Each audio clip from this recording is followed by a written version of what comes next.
चुनाव की घोषणा होने के बाद आचार संहिता लागू होते ही झांसी जिले के जिलाधिकारी रविंद्र कुमार द्वारा सभी राजनीतिक दलों के लोगों के साथ बैठक की गई।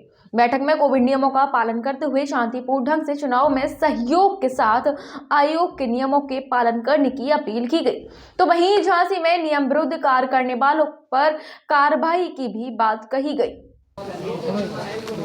देखिए, कल 8 जनवरी को इलेक्शन कमीशन ऑफ इंडिया के द्वारा चुनाव की घोषणा के साथ ही हमारे जनपद झांसी में चुनाव संबंधी आदर्श आचार संहिता लागू हो चुका है, जिसके संबंध में अभी समस्त राजनीतिक पार्टियों के प्रतिनिधि के साथ बैठक करके संक्षिप्त जानकारी है उनको बता दी गई है।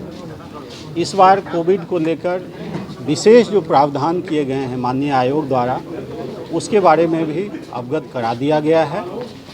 विशेष करके जो पोलिंग एजेंट हैं, जो पोलिंग बूथ पर आएंगे, उनके लिए डबल वैक्सीनेशन ज़रूरी है। जो लोग प्रथम वैक्सीनेशन के बाद दूसरा डोज का समय नहीं आया है, उनके लिए RT-PCR या एंटीजन टेस्ट रिपोर्ट लेकर आएंगे। अन्य जैसे दिव्यांग और 80+ के वोटर के संबंध में पोस्टल बैलेट की व्यवस्था की गई है। अगर वो बूथ पे आते भी हैं तो उनके लिए अलग से पंक्तियां लगाई जाएंगी।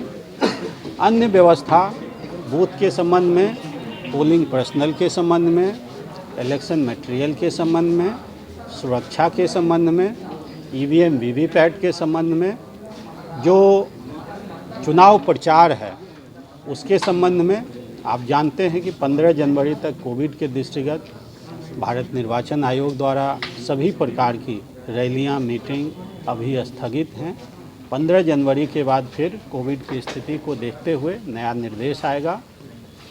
कोविड की स्थिति को देखते हुए 8 बजे शाम से 8 बजे सुबह तक भी किसी भी प्रकार की अगर बाद में परमिशन मिलता भी है तो रैलियां, मीटिंग नहीं की जाएंगी।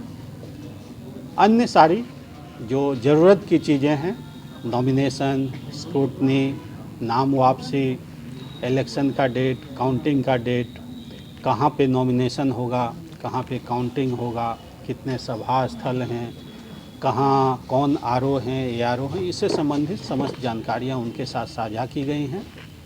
मैं जिला निर्वाचन अधिकारी के रूप में इतना कहना चाहूँगा कि झांसी में विधानसभा चुनाव बिल्कुल ही शांतिपूर्ण ढंग से, निष्पक्ष ढंग से होगा।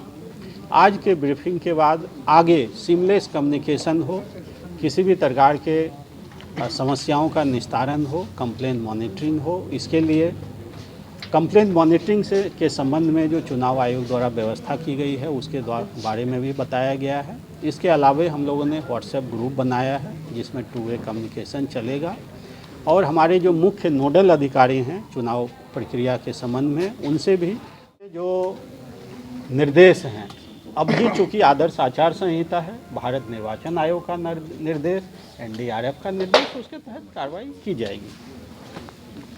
सर जी, राजनीतिक दलों के नेता जो